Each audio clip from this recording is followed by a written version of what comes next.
everyone, Ivy League Gaming here, and today we're playing Dragonheir Silent Gods. For today's video, I'm going to talk about the most underrated rare heroes who might surprise you about having wonderful utility. Dive deep, battle peek into Season 3 of Dragonheir Silent Gods. There's a ton of new heroes, damage types, and new elemental synergy. There's also going to be a ton of great events to come, including another D&D collab. Be sure to download via Android, iOS, Mac, PC, Steam, or Epic Games if you haven't already, and use the current working promo codes. Come and join us. Alright, and we are continuing our no-face videos because I am going to be dealing with this face stuff for a while. Please bear with me, I would much prefer to have my face on the screen, but we'll get there eventually, again, I promise. If this is your first time finding me, you can find out, well, what happened just by checking my video as shown there. Just go check out the what happened video, and it kind of explained what I'm dealing with here and like how I think I got Bell's palsy.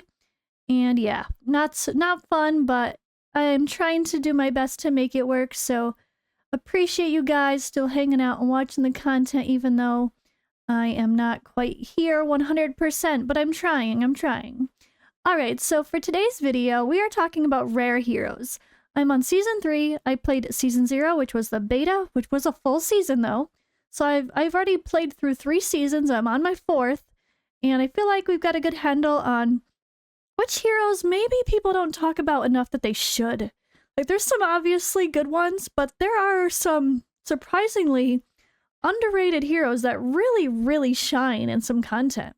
Maybe it's something like just Chaos Shadows or the endgame bosses, but that alone makes these rares worth building, especially once you get to the end of those seasons where you have a lot more resources, more books, and you know what, rares? Obviously they're easy to build compared to epics and legendaries. You're going to get more rare scrolls, and yeah, they might actually be a better choice in some cases than the epic, or not, I won't say legendary probably, but their epic counterparts. So let's talk about them. Alright, so we know Biggs is a great burn hero. We know, I mean, everyone kind of talks about, I feel like when it comes to wild, everyone talks about Netta maybe. But honestly, Thea and Braun, I'm just going to say Netta, Thea, Bronwyn, all of them are pretty solid wild heroes. Like, all of them. It just depends on what you need. Like, she actually just simple damage, boom, boom, boom. Increases her wild rate, does damage, boom.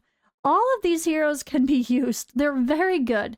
Thea is just a melee damage dealer, so in some cases that's not ideal.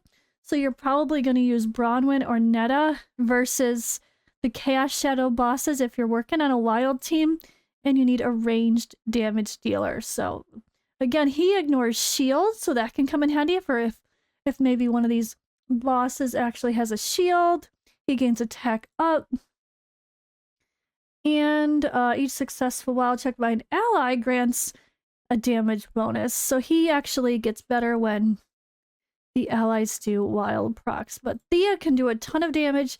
If it's a situation where melee is okay, like Vortex, she's a very strong choice. And she comes back to her ultimate quite frequently as well. So I kind of just want to just mention all 3 of those wild rares at once because they're actually very good for pretty much anywhere you need extra wild support. They really are. Just keep in mind if you're using something like Flora, you want multiple wild procs to happen, so people with multiple hits are better. Like, so this is kind of meh, where Thea has 3 hits. So like Thea proccing wild 3 times with a Flora team would be better than Bronwyn or Netta proccing it only once. Because that's how, I guess you could say Flora works. So keep that in mind if you're doing a team like that, but the wild heroes are pretty good. I actually want to call out Dubbock because he comes in as a strong support. I would say at least in Season 2, probably Season 1 as well, when we're talking about the Otherworld exploration or even the Chief Challenges. So he also puts up a shield and control. Oh, and dispels control effects from allies. He is a dispeller of control effects. Like, you don't even realize he does that. It's like, oh, wait, there is a good person for that. So there are definitely some fights with these endgame bosses and the big ones and the small ones where you need to deal with control effects, and he can be a great option for that. He also can inflict stun on a single target. Man, not too exciting. But when allies are inflicted with control effects, recharges the hero's ultimate energy by 25%. So when allies get controlled, he comes back to his ultimate faster to help remove the control from them. So if you're dealing with control effects and you're working with a fire synergy, depending on your season, he might be a sleeper candidate for someone that has amazing value, plus he brings some shield for protection. Really good rare hero. Percival is actually one of the strongest options for burn in the endgame. The AoE little thing here with the attack up to all burn allies is huge. Great value for the endgame boss, at least for the first phase of the fight. I think the second phase of the fight, not so much. You don't want to use him there. But the first phase of the fight, Percival is a top tier option to have in your team if you are doing a burn team versus the Mecha Torque phase 1 before it switches past the 50% damage. And then the skills kind of change. Absolutely use Percival if you are working on teams for that. And Yamara is another really fun option to bring attack penalty on an ultimate. Again, another very valuable, very important skill to have in most teams. And she is melee. She also hits in this little 9-block pattern. So again, someone who is amazing for Mecha Torque in the final stages. Melee heroes versus Mecha Torque in Season 2, final endgame boss. They don't take crowd control effects. So she could be your tank and apply attack penalty to all of the balls and or the boss. Because they transfer. She puts a defense up on herself, so it helps keep herself alive. But yeah, if you're looking for another debuff for someone to have attack penalty, she's a really great option, and she's super easy to build being a rare, so don't underestimate Ymira. Alright, we all know Sigrid is our poison element queen. Hexandra's a great healer, and Eli can smack. Dench is probably one of the best poison enablers also to use. He puts up so many poisons. He has this continuous mist that puts up poison stacks over time. But I do want to note that this does not work with Crown of Unclean or Witch's Remains. Don't try to use Dench for that purpose, unfortunately. But still, here again, more stacks of poison on his battle skill, and even more here with his passive. So if you're looking for someone to apply poisons to enable your main DPS, Dench is a really top tier option. We're also going to call out Latalis. So if you know how Sigrid works, her ultimate, she attacks all enemies that have a debuff. So if everyone has a debuff, she's going to attack all enemies with her ultimate, and she can really smack. Latalis is a great enabler to pair with Sigrid. He places debuffs with an AoE, so the simple enough just for that alone, he can be the main person to help enable Sigrid. He does do a little bit here of ultimate energy reduction, which is cool against some of the bosses in the end game, but at least the Chaos Shadow are cheap challenges, but meh. And he does bring attack penalty with his passive, but really it's kind of about this as just another heal reduction option and someone to have an AoE to also enable Sigrid if you're looking for that. Now, you might not be that, I would say, desperate to where you need it, but if you do, he's actually pretty good, and he can bring a dungeon aura. But you're going to see Latalis used in some quirky teams, even now, I would say, in the later seasons. Definitely Season 1, and I'm sure in Season 2 as well. He might kind of fall off in Season 3, the more and more heroes we get to pair with Sigrid, and depending on synergies. But absolutely can use him if you need an enabler for her. Alright, on to Lightning. So, we know Enna is kind of our rare cleanser of choice. Vani is a really great Dauntless support, though. She is probably someone who flies under the radar a bit. She has this AoE attack speed up for all allies, And then she does a bunch of damage here, and it really, really does help. Every third basic attack deals extra damage. She's just a really great hero to put with another Dauntless ally. And I'm going to tell you who I actually used. So in the endgame Season 2 Chaos Shadows against Tall War, I had one team that was Vani plus Yagnetz. Yagnetz is an underrated DPS for Dauntless. He can absolutely be the main DPS here. Considered a basic attack, does extra damage, blah, blah. Here, considered basic attack. And then every third basic attack grants attack speed up. He just does a surprising amount of damage. This is 280 times 3, by the way. So it's actually pretty good. And yeah, Vani can enable him because everything counts as basic attacks. She increases attack speed, and attack speed means more basic attacks. So those two together are a really great pairing to have as a team versus Tall War.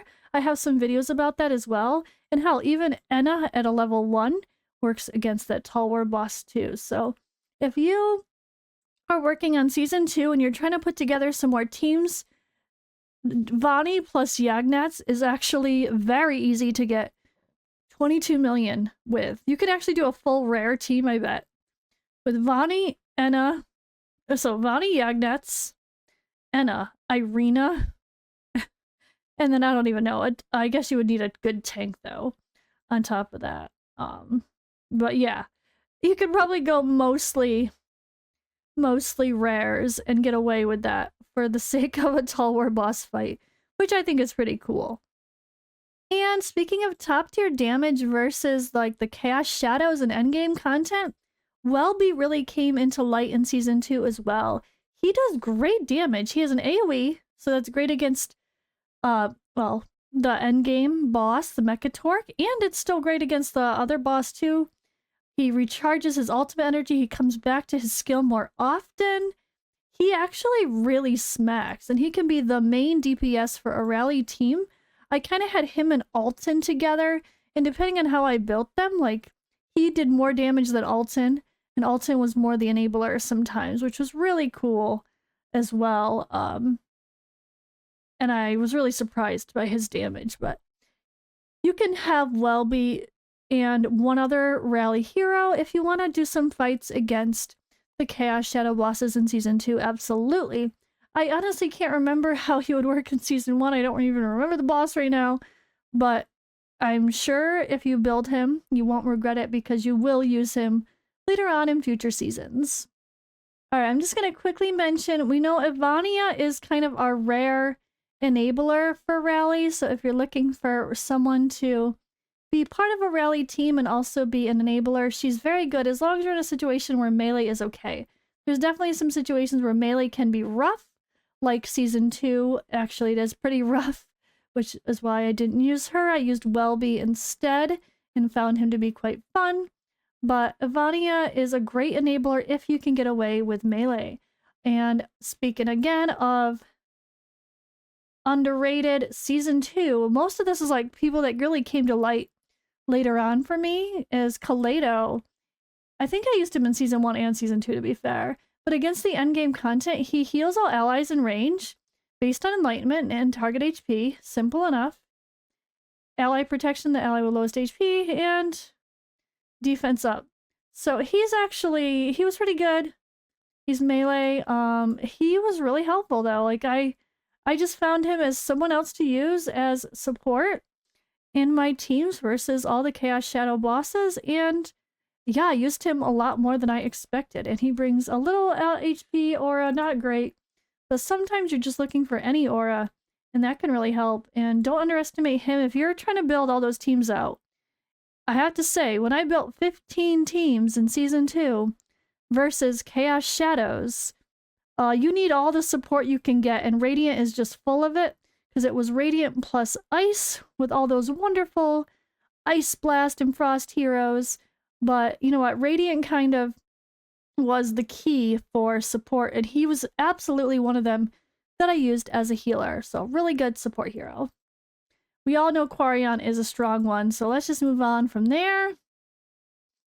Usha, same thing. She's the obvious, right? she's the obvious. We know Usha is a great Frost hero, but you know what? Gulal is a ice hero that probably not many people have used, except maybe once you got through and you're desperate for attack penalty.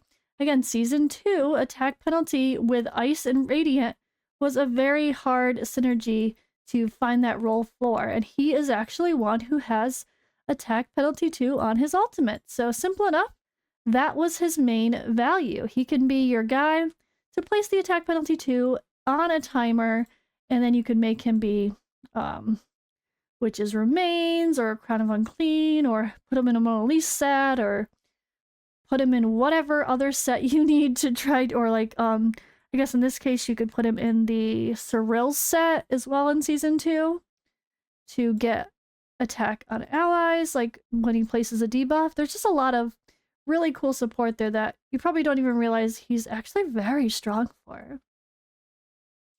And to call out Nord for Ice Blast for the same purposes in Season 2. Having the AoE damage here with this Ice Blast hero, he was actually very good against, again, like the Mecha Torque with the balls. So as I saw a lot of people using him in the end game, which you wouldn't really expect. You're not going to use him probably early on for your main Ice Blast team and like Vortex, but he does come into play versus the end game bosses. And speaking of them, this guy here kind of comes into play if you just need a Frost Enabler. He has a 100% chance to land Frost on an AoE with that 9 block on his ultimate. Easy enough. That's it. That's the main thing. So if you're working versus a Mecha Torque and you had all those balls there season 2, he kind of could be the guy to place the Frost. And then next person is the, like, if you're doing a team with someone like Vidimir or that needs to explode Frost, he can be your reliable Frost applier. Simple enough. Maybe has someone else, maybe you have Voresh go first with Witch's Remains, Vosge go second to apply Frost, and then maybe Vidimir explodes the Frost. You know, like there's so much synergy to be had there with the Frost heroes in Season 2 especially, versus Mecha Torque and those balls, and he can be the guy if you're looking for another option as a Frost applier if you're working with multiple Frost teams. Not everybody has all the epics or like the legendary like Losenia, so he can be the option.